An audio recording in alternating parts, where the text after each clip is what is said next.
this lesson is going to cover assessment, or the first step in the nursing process. So again, assess is the first step in ADPI. So when we assess, diagnose, plan, implement, evaluate, assess is the first phase in the nursing process.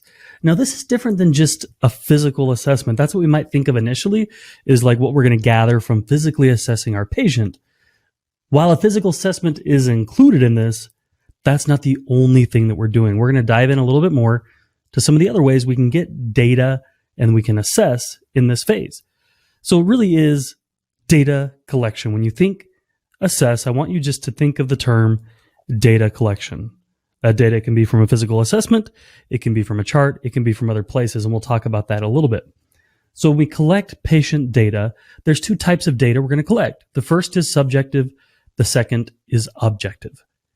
All right. Sometimes this can get a little bit confusing, and sometimes, you might be a little bit overwhelmed by what's subjective, what's objective, but let's make it really simple for you.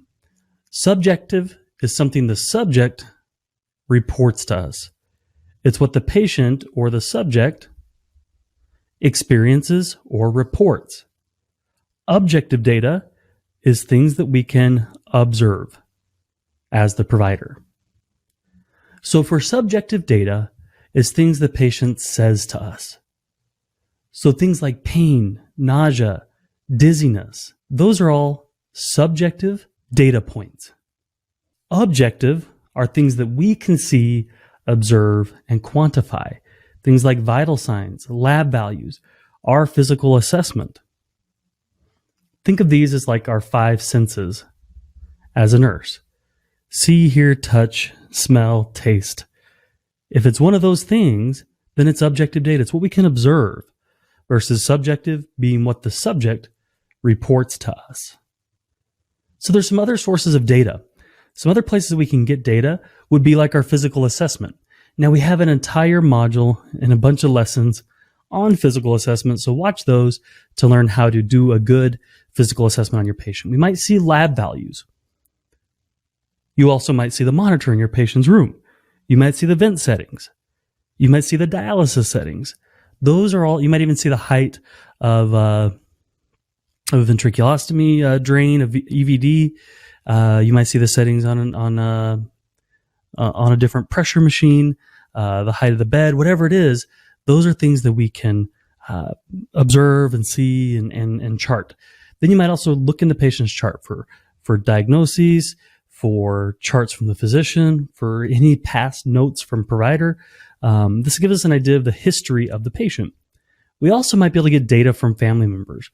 Now, this is a really important data point that sometimes we can overlook, but this is especially helpful when a family member says she's just not acting right or she's not being normal. The patient is the best place for us to get baseline normal for our patient. And for things like neurostatus and anxiety and things like that, the family is the best place to tell us what normal is for this patient. Another place we can get data is from other providers.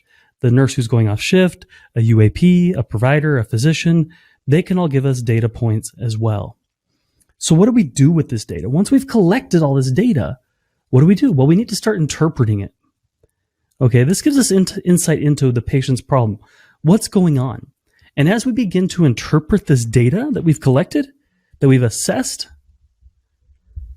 this starts to prime us for the next step in the nursing process, or the diagnosis phase. Okay, then we need to start comparing normal to abnormal. So this is where it becomes very important for you to know your normals. You really need to know normal values.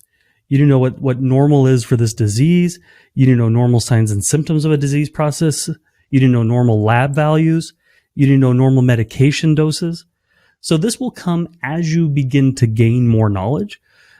But this is really important that as you're learning, that you're focusing on these things. What is normal for diabetes?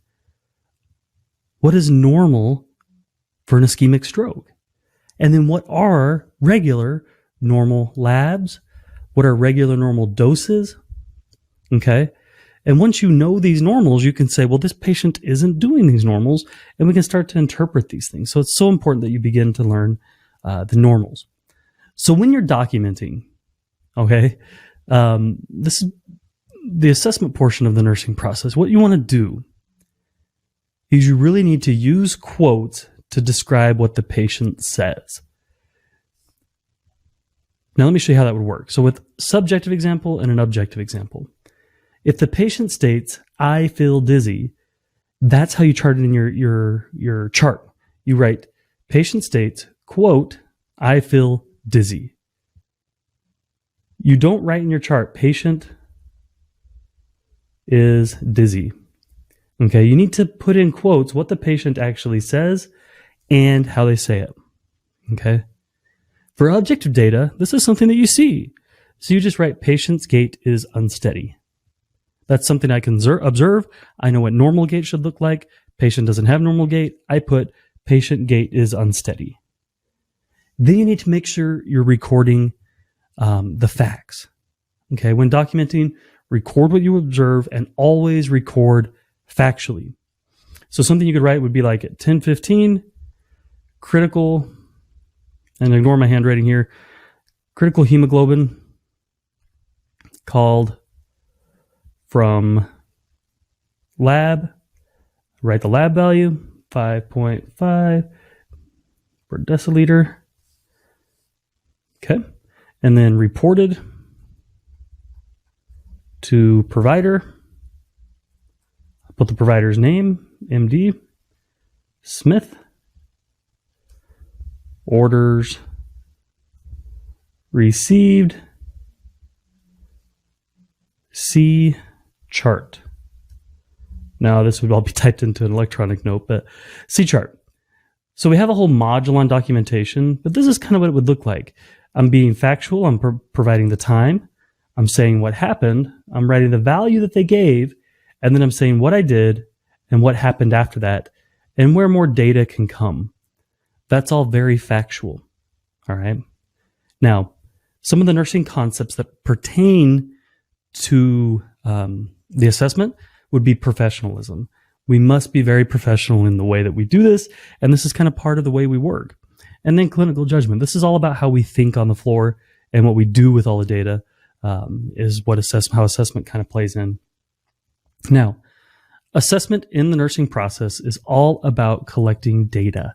When you hear assessment, I want you to think data collection. Data collection comes from more than just looking at a chart. It comes more than just a health assessment, okay? You must have a strong knowledge base. It's so important that you have a strong knowledge base of normal values so that you can recognize abnormal values. This is so critical. And then we have subjective information and objective information. Subjective information is what the patient says they feel. Objective information is things that we can see or observe. Subject is going to give us subjective information. Objective is things that we can observe. Realize that there's data everywhere. Nearly anything can be a data source when we're assessing our patients, and come from head to assessment, chart, family, the patient, lab values, and even from other providers. So don't get stuck with trying to get something from one point. In our test taking course, we talked to you about how one of the biggest traps of the NCLEX and nursing questions is incomplete assessment. Make sure that this assessment is complete, and that's your role as the nurse to get the complete, full, detailed assessment. Please always make sure that as many data sources are being collected as possible, especially when it's you doing the assessment. All right, guys, make sure you check out all the resources with this. Check out the other lessons that pertain to this. And check out all the different assessment lessons, the head-to-toe assessment lessons, the test-taking course, everything that pertains to this. All right? Now, guys, go out and be your best selves today. And as always, happy nursing.